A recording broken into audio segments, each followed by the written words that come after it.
love Jalen Hurts as a competitor. Loved him at Alabama, how he handled himself, and he just all class. And you root for a guy like that. I just don't know about the talent. The NFL talent level of a Jalen Hurts. Can it sustain him? I think the answer is no right now, but show me.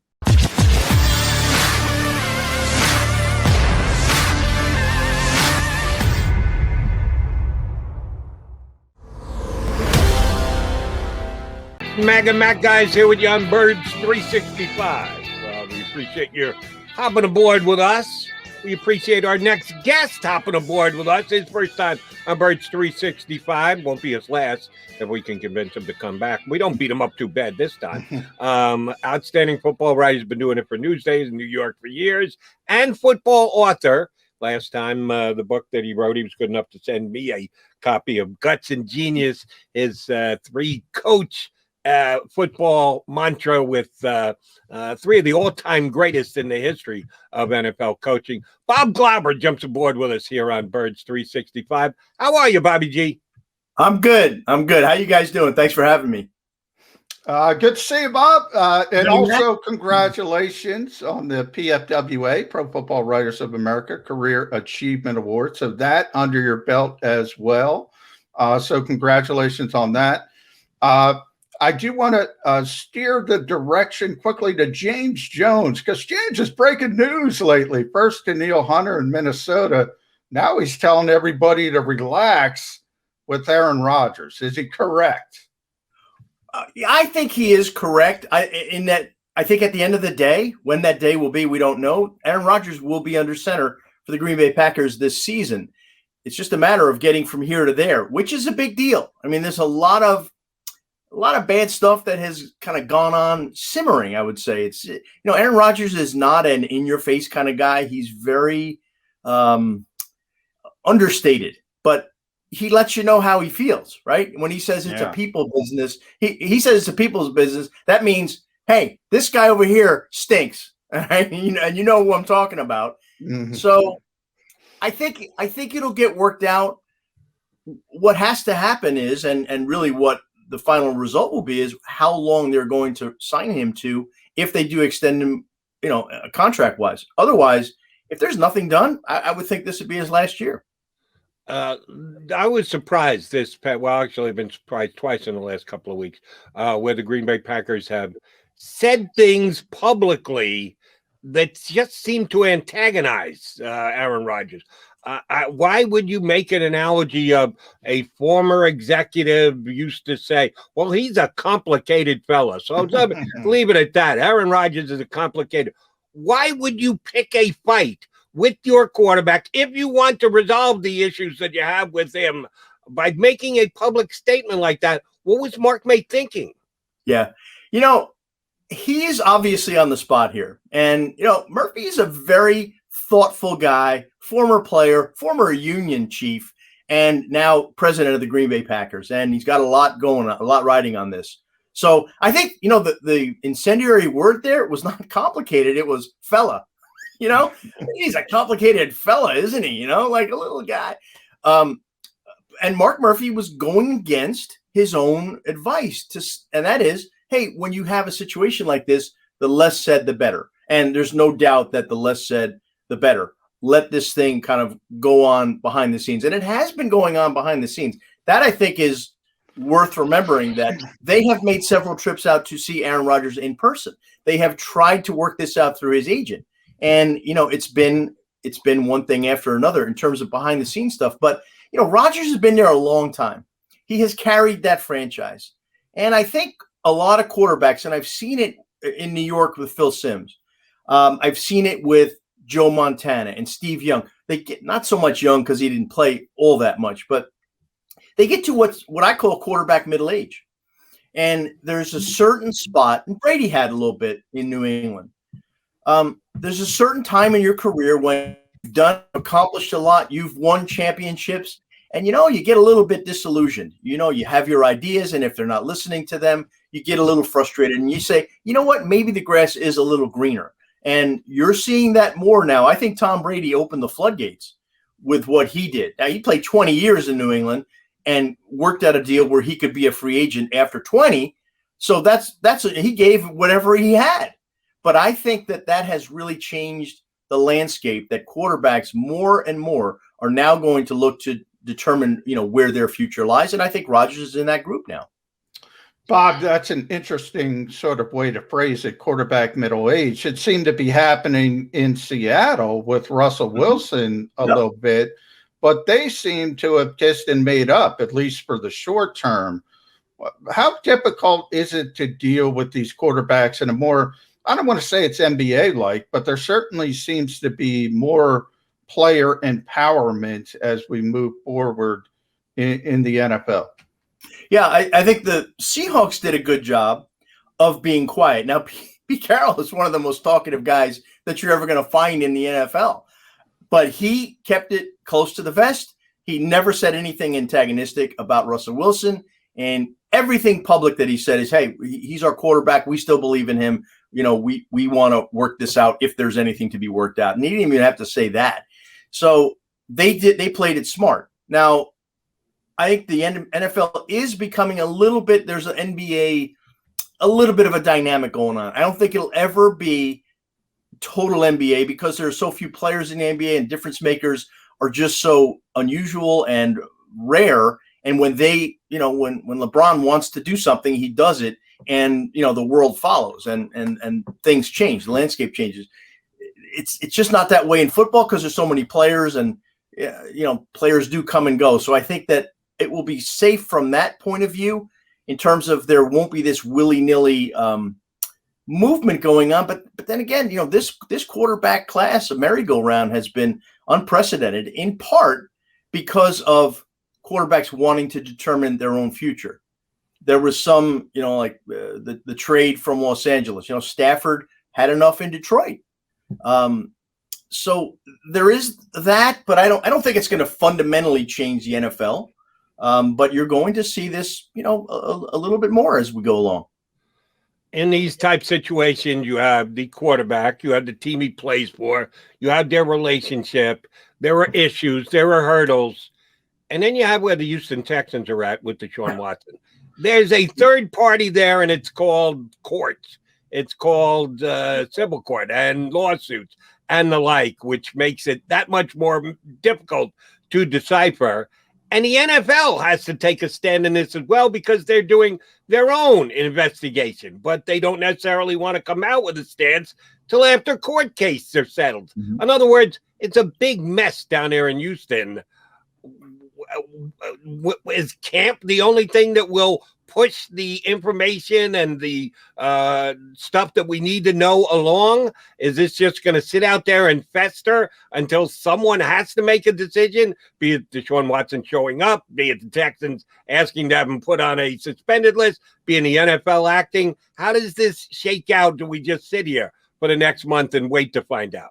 Yeah, Jody, I think we sit here for the next month and wait to find out. Nick Caserio basically, threw out that tidbit yesterday and saying, there will be a decision made before training camp. I suspect the way it's going and the way the NFL has acted before, that he ends up on the commissioner's exempt list. And maybe the NFL looks to the opening of training camp as a marker to say, okay, camp's going to start. We have something going on here. We're going to make a decision. I don't know that they have, Roger Goodell has suspended players before the court cases have been completed. So he has that, remedy if he so chooses to use it. So I do think that, he has played his last down in Houston, and I suspect, all things considered, that he would end up on the commissioner's exempt list, and then maybe they would try to work out a trade. So, the trade potential is, if there's a team out there, and Denver has been mentioned as a place that he wouldn't mind playing, that is willing to make a trade, I think that would happen.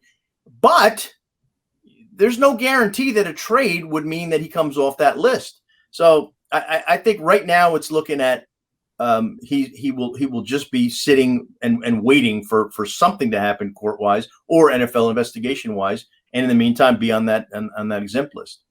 Yeah, Bob, you mentioned Nick spoke yesterday, so that was going to be my next question as well. So I'll kind of phrase it this way. because I agree with you, the most likely scenario is commissioner's exempt list at the start of training camp. However, does another team like Denver, or we're in Philadelphia, whisper, whisper, does somebody look at this as an opportunity to get a super talented potential top 5 quarterback for pennies on the dollar? Would a team in this league take that risk? That's a really good question, John, and I hesitate to answer because it's complicated. I don't know that. I think a team would have to go to the NFL and quietly ask, look, we're interested in trading for Deshaun Watson. Tell us what would happen if we do make the trade. What is the adjudication of this case? When would he be able to play, basically? So if a team gets the message from the NFL that, we could see it lasting the entire year, that we don't know. And then on top of that, if a suspension is handed down, we've seen that before, players on the exempt list, then a suspension is handed down. So he's going into 2022 not being able to play. He'd be able to practice, but wouldn't be able to play in games. That's a little dicey. So I think it would be probably if a team looking into a trade gets the vibe that he's not going to be let back on the field, I don't think you'd make that trade, even with pennies on the dollar, because you're talking about, you're going to go an entire year not having a guy and go through a season with, the starting quarterback answering questions about, what's my future going to be? So I would think that I would lean against that at this point, assuming that he's going to not be allowed to play for a fairly prolonged period of time. Bob, interesting situation we have coming up this year in the NFC East or the NFC least, depending on how you want to describe it before the season gets underway. We've got 2 teams with quarterbacks that will be given a chance, starting job, it's all theirs, go out and kill it.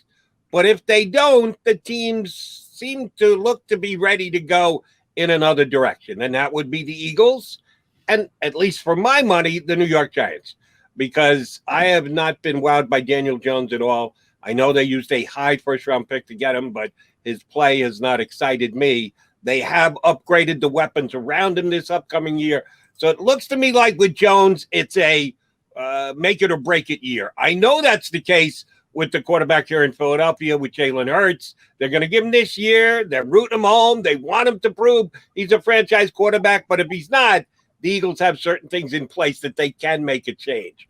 I think it's a fair read, Jody, and I think it's an accurate read.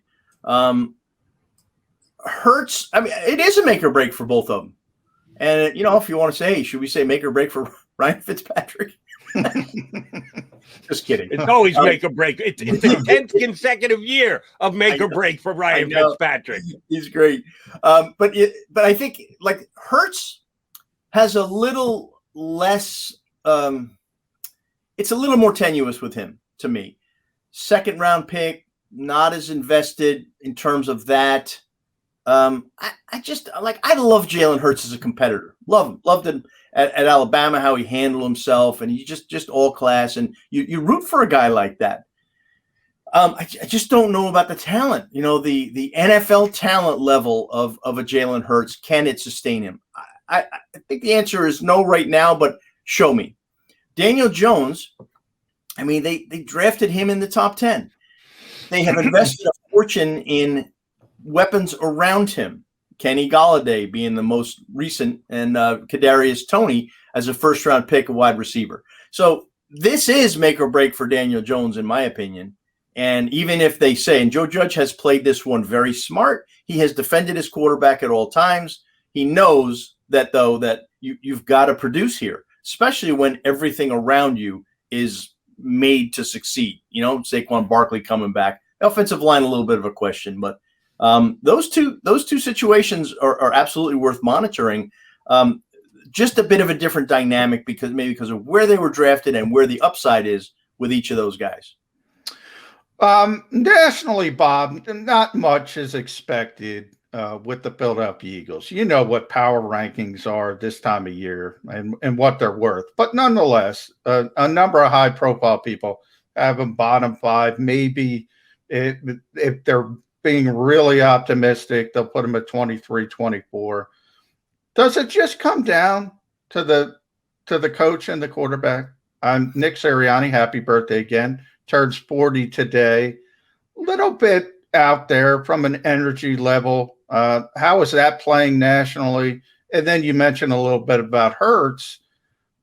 Is it just come down to people don't believe in the coach and the quarterback when it comes to the Eagles? I think it's pretty much it. Sirianni is just an unknown entity. Nobody heard of him. Now, nobody heard of Andy Reid before he got there, and he did, he went on to a Hall of Fame career. So, this can happen. And just because you haven't heard of someone doesn't mean they can't succeed. Now, Sirianni with that first press conference is off to a little bit of a rocky start. And, it takes a little time to get over that in terms of nationally. The guys around him, you see, okay, he's going to settle into it. But it is a league of coaches and quarterbacks, John and Jody, that it's just gotten to that more and more over the years when offenses are carrying the day in terms of how games are played. Back in the day, defenses, Buddy Ryan's teams against Bill Parcells' teams. That's what's going to determine that which defense plays better. It's just not that way anymore. So it is a league of coaches and quarterbacks, questions about both for the Eagles. And I don't think those questions will be answered until in a positive way, until they can actually go out and prove that they can win games and win games consistently in what is right now a very weak division. Let me follow up on one of the two individuals that you touched on as per John's question. That's head coach Nick Sirianni. Again, Bob wrote a book a couple of years back, Guts and Genius, following Bill Parcells, Bill Walsh, and Joe Gibbs, three guys who went on to have Hall of Fame coaching careers. But you did start with their humble beginnings as head coaches in the National Football League. Walsh was known because of his collegiate achievements. Gibbs, not so much. Parcells outside of New York, probably not so much. Is there any link you can make to these guys, to Nick Sirianni, that sometimes unknown is a good thing, that you kind of sneak up on everybody and before you know it, you're a Hall of Fame coach? I know I'm reaching here, but I'm trying for Nick Sirianni's sake on his birthday. That's okay. Happy birthday, Nick Sirianni. And, yes, years ago, before you were born, there were three coaches who were came from out of nowhere and on the Hall of Fame career. So hold on to that one. All right. When you blow out the candles, think of those guys. But Jody, it's true. Those guys, that's why they call them unlikely coaches. And people say, well, how could you call them unlikely? Well, no, they're not unlikely now. They're in the Hall of Fame, of course. Yeah. But at the time, Joe Gibbs is 0-5 his first season. Bill Parcells goes 3-12-1. They are ready to fire him if Howard Schnellenberger is available contractually. And Bill Walsh went 2-14.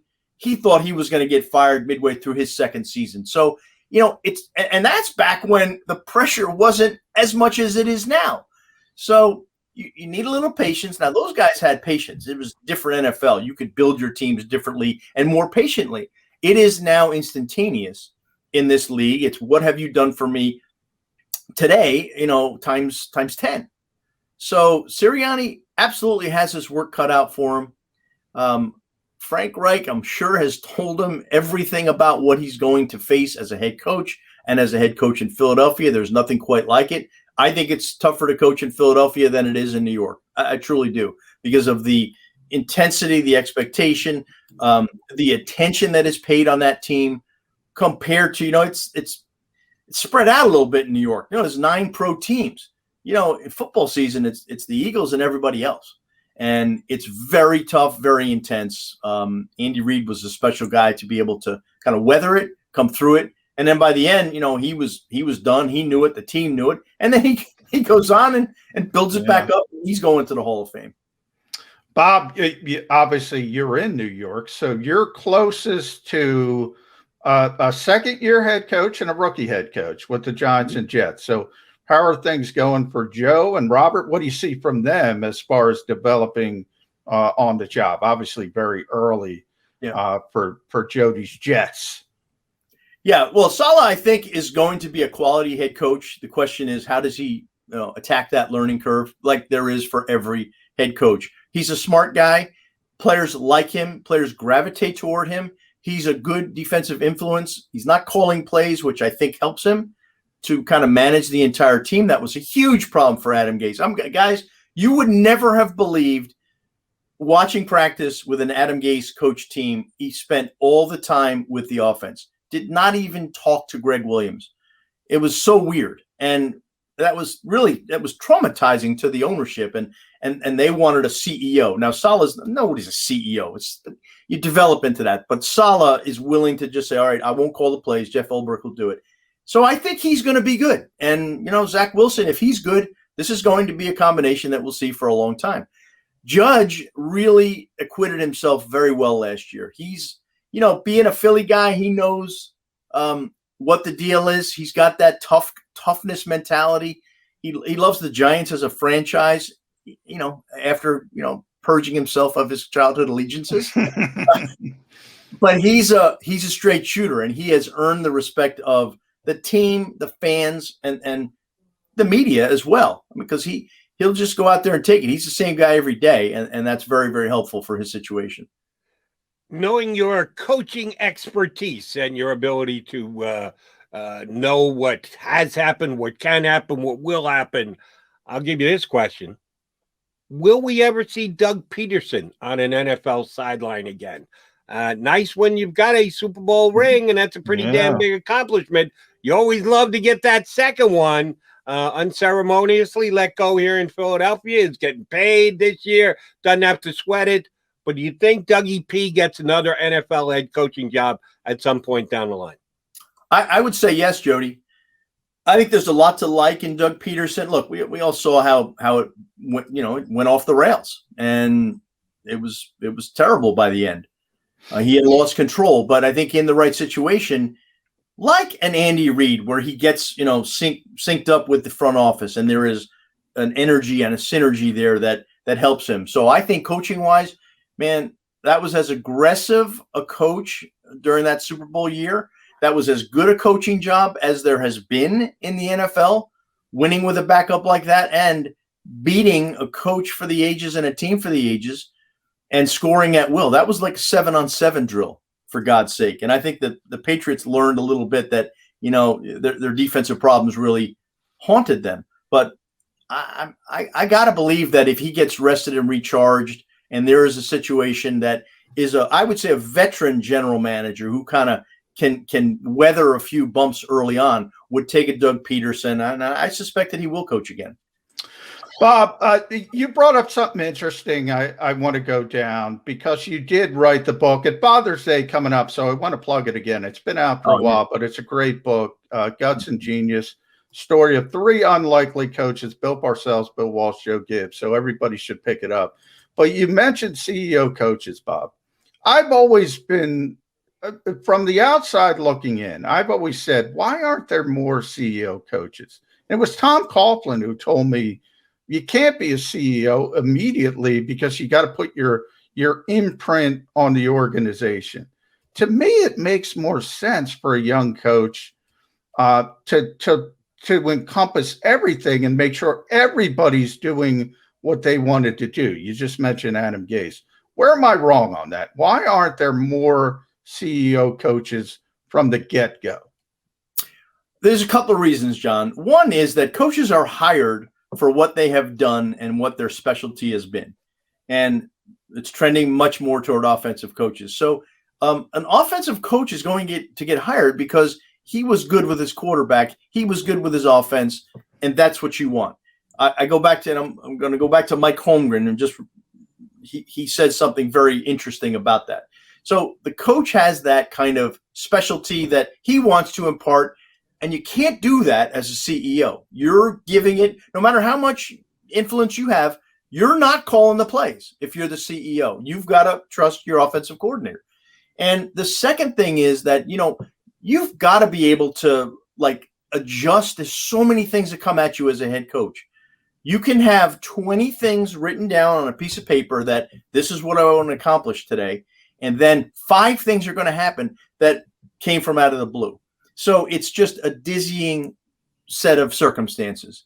And I think coaches take a while. Now I go back to Holmgren, and he said something very interesting that he believes to this day, and I think a lot of him. He's a very thoughtful guy, and he says of coaches, offensive coaches in particular, do not give up play calling.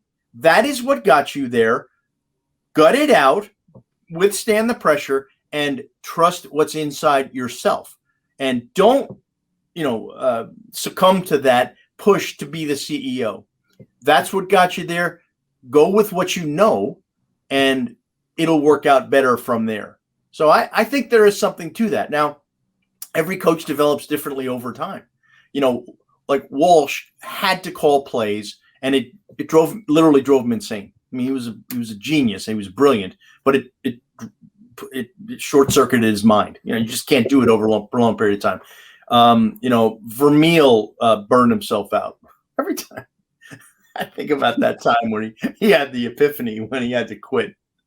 You know that one? I don't. Give us that one. Well, and I confirmed this with him. He was just burning out toward the end, and he didn't have a lot of time, and he had to go to the bathroom, and he was eating lunch, and he brought a hoagie into the bathroom, and he's sitting down doing his business, eating a hoagie, and saying, "What the hell am I doing?" That was the moment he realized he had to get out. Did you actually find out where the hoagie was from? Because that could tell us a whole bunch if we knew if it was Wawa, if it was. It wasn't Wawa, that's for sure. Wawa didn't exist back then. Yeah. But, okay. I mean, and I had to, how about hey, Coach, I gotta ask you something. I gotta confirm something. Is this true? He goes, yeah, it's true. That was great. That is. I love Dick Vermeil. But it just shows you the intensity of coaching, and that's way back when he was ahead of his time in terms of bringing attention to the burnout factor. So there's just a lot that goes into it, John, and you want to be a CEO, you want to overlook everything, but you have to be mindful of what got you there. Bobby, great stuff. We appreciate you hopping on board with us today. We're going to tap into you during the season when the Eagles and the Giants are getting prepared for an NFC East war this upcoming year. Thanks for joining us today. We'll talk again down the road. Oh, thanks for having me, guys. Appreciate it. Thanks, Bob. That is Bob Glauber from Newsday. Been covering the league forever, Hall of Fame voter, and gave us a good Dick Vermeil story going out the door. That's a great story. That always scores points with Eagles fans. If you got a good Dick Vermeil story to sell, you will always be welcome back here on Birds 365. All right, McMullen and McDonald, the last couple of minutes, we'll come back, put a bow on the show. Keep it here. If you missed any of today's show on the JAKIB Media channel, listen to the podcast on your way home. Available on YouTube, Apple, and Spotify.